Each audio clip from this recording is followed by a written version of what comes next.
Hello viewers, വാവ കിച്ചണിലേക്ക് എല്ലാവർക്കും സ്വാഗതം. അപ്പോൾ ഞാൻ ഇന്ന് വന്നിരിക്കുന്നത് നമുക്ക് തിരക്ക് പിടിച്ച് ഇരിക്കുമ്പോൾ പെട്ടെന്ന് ഉണ്ടാക്കിയെടുക്കാവുന്ന നല്ലൊരു മുട്ടക്കറിയുടെ റെസിപ്പി ആയിട്ടാണ് കേട്ടോ. ഇത് ഞാൻ കുക്കറിലാണ് ഉണ്ടാക്കുന്നത്. ഇത് നമുക്ക് വെള്ളയപ്പം, നൂലപ്പം, പിട്ട്, ചപ്പാത്തി ഇതിൻ്റെയൊക്കെ കൂടെ കഴിക്കാൻ നല്ലതാണ്. അപ്പോൾ ഇനി നമുക്കത് എങ്ങനെയാണ് ഉണ്ടാക്കുന്നതെന്ന് നോക്കാം.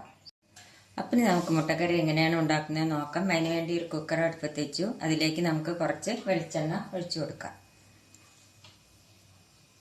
വെളിച്ചെണ്ണ ഒഴിച്ചു കൊടുത്തു. എണ്ണ ഒന്ന് ചൂടാവട്ടെ. അതിലേക്ക് ഒരു 1/4 സ്പൂണ് പെരിഞ്ചീരം ഇട്ട് കൊടുക്കുക.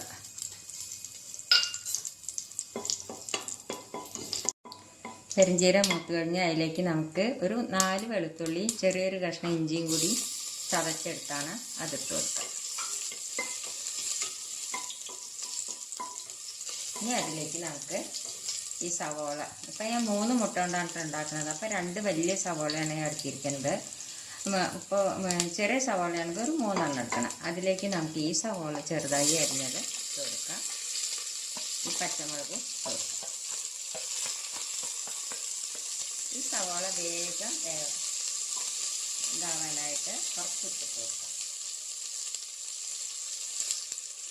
ഈ സവോള ഒന്ന് വഴറ്റിയെടുത്താൽ മതി കേട്ടോ. അധികം ഇതാവൊന്നും വേണ്ട. സവാള ഒന്ന് വഴന്നാൽ മതി കേട്ടോ. ഇനി എന്താ നമ്മൾ ചെയ്യേണ്ടത് വെച്ചാൽ അതിലേക്ക് നമുക്ക് ഈ പൊടികൾ ഇട്ട് കൊടുക്കാം. മല്ലിപ്പൊടി ഒരു 2 ടേബിൾ സ്പൂൺ എടുത്തിട്ടുണ്ട്. മഞ്ഞൾപ്പൊടി, ഗരം മസാലപ്പൊടി ഒരു 1/4 സ്പൂണ്, പിന്നെ മുളക് പൊടി, പിന്നെ ഒരു 7-8 കുരുമുളക് ഇങ്ങനെ ചതച്ചെടുത്തത് അതും കൂടി ഇട്ട് ഇതൊന്ന് നമുക്ക് ഒന്ന് വഴറ്റിയെടുക്കാം. പൊടികളെല്ലാം വഴന്ന് കഴിഞ്ഞു. ഞാൻ കരിവേപ്പിൻ്റെ ഇല ഇട്ട് കൊടുക്കാൻ മറന്നു കേട്ടോ ആദ്യം. അപ്പോൾ നമുക്ക് ഈ കരിവേപ്പിൻ്റെ ഇലയും കൂടി ഇട്ട് കൊടുക്കാം. ഇനി നമുക്കതിലേക്ക് ഒരു വലിയ തക്കാളിയാണ് എടുത്തിരിക്കേണ്ടത്. ഒരു തക്കാളി ഇട്ടിട്ട് അതും കൂടി ഒന്ന്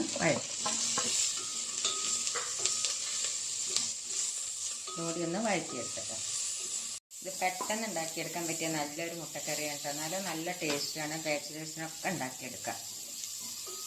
അപ്പോൾ ഇനി എന്താ നമ്മൾ ചെയ്യേണ്ടത് വെച്ചാൽ തക്കാളി ഒരുവിധം വഴന്നു കഴിഞ്ഞ് അതിലേക്ക് നമുക്ക് കുറച്ച് വെള്ളം ഒഴിച്ച് കൊടുക്കാം.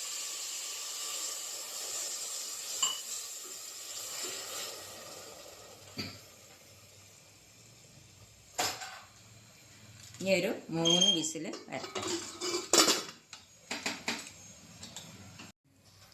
അപ്പോൾ ഹൈ ഫ്ലെയിമിൽ ഒരു വിസിലും ലോ ഫ്ലെയിമിൽ ഒരു 3 വിസിലും വന്നു. നമുക്കിനി ഇതൊന്ന് തുറന്ന് നോക്കാം.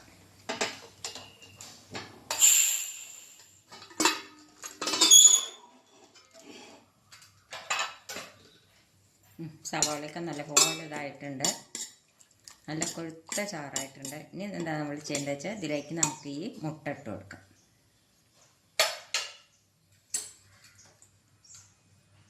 മുട്ട അതേമാതിരി ഒന്ന് കുത്തിയെടുക്കണം കേട്ടോ.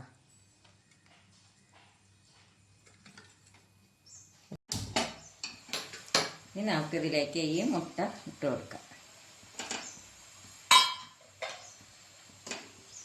ഒന്ന് തിളക്കട്ടെ. ഇത് ഒന്ന് അടച്ചു വെച്ച് കൊടുക്കാം. അപ്പം നമ്മുടെ പെട്ടെന്ന് ഉണ്ടാക്കിയെടുക്കാവുന്ന മുട്ടക്കറി റെഡിയായി. ഞാനൊരു 2 കരിവേപ്പിൻ്റെ ഇലയും കൊണ്ടിട്ട് നിങ്ങളുടെ കയ്യിൽ മല്ലിയില ഉണ്ടെങ്കിൽ അത് ഇട്ട് കൊടുക്കാം. ഇനിയിപ്പോൾ നിങ്ങൾക്ക് ഇഷ്ടമാണെങ്കിൽ ഇതിൽ കുറച്ച് നാളികേരപ്പാൽ ഒഴിച്ചാലും നല്ലതാണ്. അപ്പം നമ്മുടെ മുട്ടക്കറി റെഡിയായി. എല്ലാവരും ഇതൊന്ന് ട്രൈ ചെയ്ത് നോക്കുക.